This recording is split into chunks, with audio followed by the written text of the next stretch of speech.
नौकरी करने के लिए तत्कालीन बंगाल के मेदिनीपुर के महिसादल राज्य में गए हुए थे और निराला जी का वहीं पे जन्म हुआ और उनकी 10वीं तक की पूरी तरह शिक्षा महिसादल में ही हुई।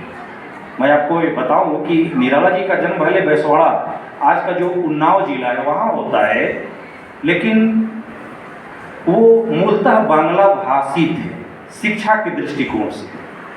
तो आज के अवसर पर हम उनकी जो वाग देवी है, उनकी जो प्रखर शक्ति है, आदरणीय मनोहरा देवी जी, हम उनका भी आभार व्यक्त करना चाहेंगे कि उनके ही परिणामों के फलस्वरूप निराला जी बांग्ला भाषा से हिंदी की ओर प्रवृत्त हुए। बड़ा ही आश्चर्य हुआ ये जानकर और पढ़ने के पश्चात कि निराला जी को हिंदी बिल्कुल नहीं आती थी। शादी के उपरांत जब मनोहरा देवी को उन्होंने रामचरितमानस घर में गाते हुए सुना तो उनको लगा कि रविंद्र संगीत के अलग ही ऐसी कोई चीज हो सकती है और उन्होंने फिर हिंदी की ओर ध्यान दिया। और आपको एक चीज और मैं बताऊं, निराला जी देह यष्टि के हिसाब से बड़े ही सुंदर और सुदर्शन। उनको देखने वालों ने जो बताया है, बहुत समय तक वो दारागंज के इलाहाबाद मोहल्ले में, इलाहाबाद में रहते रहे, दारागंज में। उनके नाती पोते और प्रपत्र लोग आज पूरा परिवार है। तो निराला जी की लंबाई लगभग 6 फुट 2 इंच के आसपास में रही होगी और बड़े बड़े बाल, बहुत सुंदर रोमन देवता की प्रतिमूर्ति लगते थे। और उनको शौक था मल्ल युद्ध का, कुश्ती के बहुत बड़े जानकार थे निराला जी। कलकत्ता में जब वो लौट के गए बाद में, तो उनको हजारी दादा, वहाँ के एक प्रसिद्ध पहलवान, ने कहा कि निराला जी आपने कुश्ती छोड़ दी, अच्छा नहीं किया। तो उन्होंने हजारी दादा को जवाब दिया कि दादा, कुश्ती छोड़कर इस जगत में मैं आया हूँ, यहाँ भी मैं अपने आप को स्थापित ही करके रहूँगा और यहाँ भी मुझे बड़े बड़े लोगों को, बड़े बड़े नामों को पटाखनी भी देनी है। और कहने की कोई इसमें आश्चर्य की बात नहीं कि निराला ने ऐसे अपने समय को आगे कर दिखाया। एक और बात जो मैं आपके समक्ष रखना चाहूँगा, अभी जो पिछला हमारा विगत 2-3 सालों से जो गुजरा है कोरोना काल के समय, निराला जी के समय में 1918 में प्रथम विश्व युद्ध के बाद एक स्पेनिश फ्लू नाम की बीमारी फैली थी और उनके परिवार के लोग बताते हैं कि उसी बीमारी में निराला जी के परिवार के कुल मिला के 6 सदस्यों की अकाल मृत्यु हो। इतना बड़ा भयावह दुख उस युवा ने अपने दौर में झेला।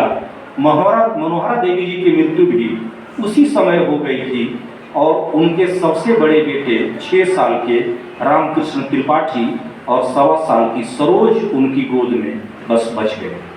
निराला ने उन्हीं को पाल के बड़ा किया और दुर्भाग्य ऐसा कि 1935 का समय जब आया तो सरोज की भी असमय मृत्यु हो गई। और तब निराला जी ने सरोज स्मृति कविता आपने पढ़ी होगी, उसकी तुलना अंग्रेजी के प्रसिद्ध कवि जो वाल्ट विटमैन है उनसे की जाती है। वो हिंदी में अपने तरह का इकलौता शोक गीत है। एक पिता किस तरीके से अपने भावों को अपनी पुत्री के लिए व्यक्त करता है, बड़ी आश्चर्यजनक और उतना ही दर्दनाक उसकी कहानी है।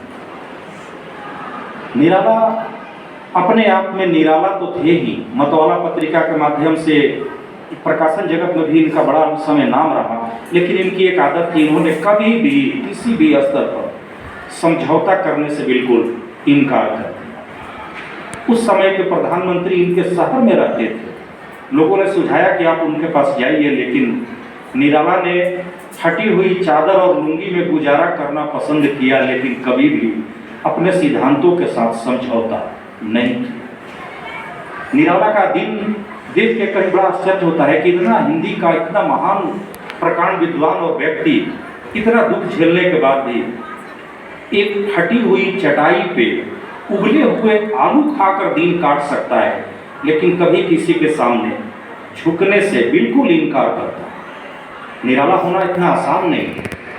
इसके बारे में तो बहुत सारी विस्तार से बातें हमारे मुरली भाई करेंगे। मैं तो बस ये बताता हूँ कि निराला जी बसंत पंचमी 21 फरवरी को जब इनका जन्म हुआ, संयोग से उस दिन बसंत पंचमी था और हिंदी से इनको बड़ा अनन्य प्रेम हुआ। ये प्रेम कह सकते हैं कि मनोहरा देवी जी के माध्यम से ही हुआ होगा इनके मन में, और आगे इन्होंने तय किया कि नहीं, आज से हमारी जन्मतिथि 21 फरवरी नहीं, बसंत पंचमी ही होगी, क्योंकि सरस्वती का विशेष वरदान और अनुग्रह अपने आप पर ये मानते थे।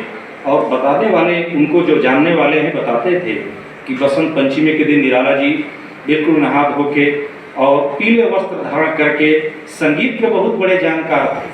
बंगाल में ऐसे भी रहने वाला व्यक्ति संगीत की थोड़ी बहुत समझ रखता ही है। तो निराला जी को संगीत से भी बड़ा लगाव था। वो खुद हारमोनियम और अपने साथ एक तबले वाले को लेकर बैठते थे और अपना जन्मोत्सव मनाते थे और आगंतुकों को दूध और जलेबी से उनका स्वागत करते थे। निराला जी के आगे चल के जो एक पुत्र बचे रामकृष्ण त्रिपाठी जी, आज उनका भरा पूरा परिवार है, उनके कई सारे नाती पोते, सौभाग्य से उनसे मिलने का अवसर मिला। और जो बताते हैं वो लोग कि निराला की सब कुछ एक डायनेमिक चीज थी, उनके अंदर एक आग थी, सुंदरता की प्रतिमूर्ति, मल्लयुद्ध के उतने बड़े जानकार, संगीत के उतने बड़े जानकार, कई भाषाओं को उन्होंने सीखा और पढ़ा था, लेकिन फिर भी कभी भी समझौता नहीं कर सकते थे। यही वजह था कि वो लिखते हैं अपने कविता में कि जाना तो अथगमो पाए, लेकिन सदा रहा निरूपाय। जानते थे कि दुनिया में छल कपट